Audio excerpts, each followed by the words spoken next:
Hey, welcome back to Tech Jungle. In this video, we're taking a look at the iPhone 10. Now, the iPhone 10 was released in late 2017, and so it's late 2020 now, and we're going into 2021, and I just wanted to see, is the iPhone 10 a good purchase for anyone out there maybe looking to upgrade from a previous model or thinking about maybe getting this phone for their kid, for their birthday, or for Christmas? Let's go ahead and take a look at the iPhone 10. So let's start off with a little bit of history with the iPhone 10. This was released in November of 2017, so about 3 years ago, and it was met with a lot of criticism, a lot of applause. Apple had finally stretched the screen out from edge to edge. However, the notch at the top left a lot of people producing memes and making fun of it, saying it has an ugly forehead now, or some type of hairline or something like that. And so a lot of memes and jokes were made about the iPhone 10's screen. However, it was a really well-built phone. You have an OLED display. It's still Retina display. It's colorful. Blacks are nice and inky black. And you have glass on the back. Now the glass came out with the iPhone 8 and 8 Plus as well, and the reason why they put glass on the back was for wireless charging. This is the first iPhone that came out with wireless charging. So you had glass in the front, glass on the back. It came out with premium stainless steel chassis around the edge. So you had a really nice looking phone with a large display, and with this upgrade, you also had an upgrade in the price. Not necessarily an upgrade, but you had a jump in price. So typical iPhones were coming out at $699, $799, even though the plus size phones with the largest storage were $899, but nothing had reached that $999 threshold from Apple regarding its phone line. And so the iPhone 10 was the first one to break the $1,000 barrier. And ever since then, the iPhones have gotten more and more expensive. And who knows, couple years from now, we may see a $2,000 iPhone, just depending on the materials that Apple chooses. They may decide to go with a sapphire display, and if they do that, who knows, maybe it will jump up in price again. So a lot of controversy, a lot of applause with the new iPhone 10 from 2017, and in my opinion, it has held the test of time. It's still fast, the camera is good.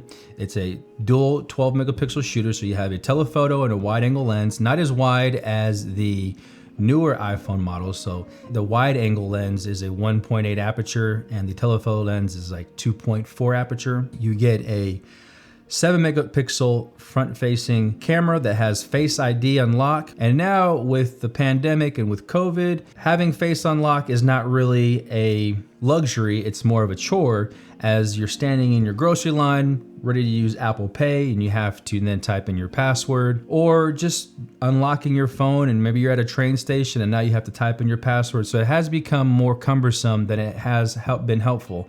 And I think the iPhone 12 will probably be introduced with the Touch ID on the power button, but that's to be seen later on this month in October.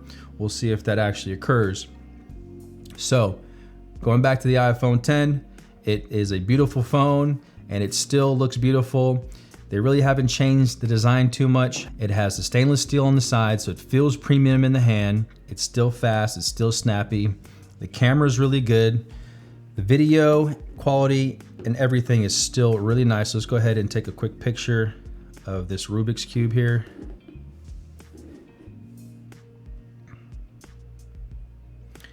And you'll see that the picture quality is still really nice. You get a lot of detail still. Zooming in, everything is really nice with this camera. You see the wood grain here.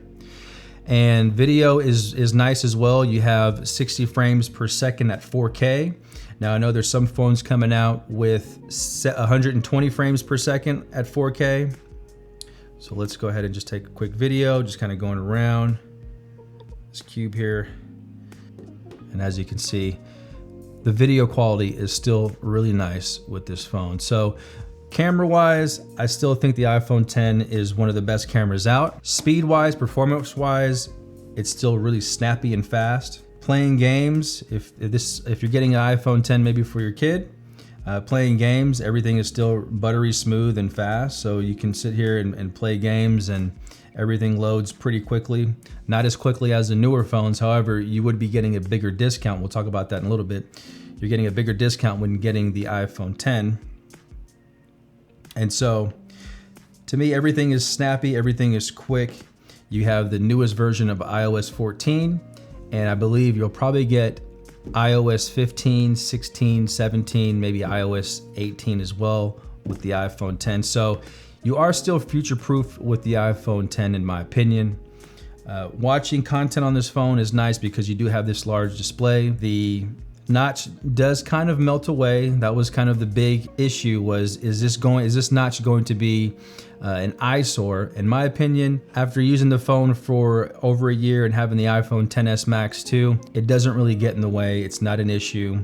I think this is still one of the best looking phones out. And in my opinion, if you are thinking about getting this phone, think about going into eBay or Facebook Marketplace. That's where I picked up this phone. I got this phone actually a year ago for about $500, and the price has gone down now, so you can probably find an iPhone 10. This one's 256 gigs. You can probably find this for about $300 from a reputable seller on Facebook Marketplace or on eBay. And I think it's a really good purchase if you're looking to get into the newer display, the newer iPhone, and you don't want to spend the $1,000, $1,200, $1,500 on a brand new iPhone 12, and maybe you want to save a lot of money. You don't want to have to pay month to month on a contract. You can purchase this phone outright, and there's still a lot of good phones in the wild. Another thing is, when you are searching for a phone, what you do want to check is what is the battery health like on the phone. So if we go into battery health, you can see that this says a maximum capacity of 86%. So the battery on this phone is still really good.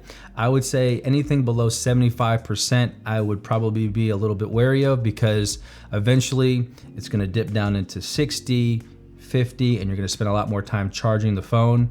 I still feel at 86%. I got it when it was 95%. So the battery on this phone is still pretty good.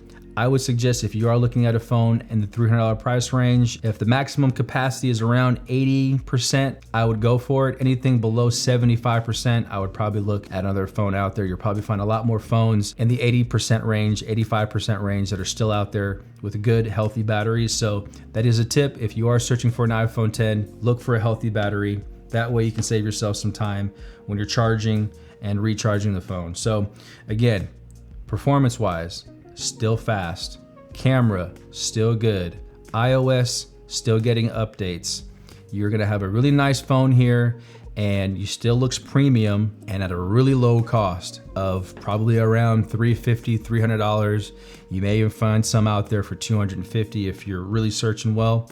And that's my opinion on the iPhone 10. It's still a really good phone, a really good purchase. Even going into 2021, I think the iPhone 10 is a really good pickup.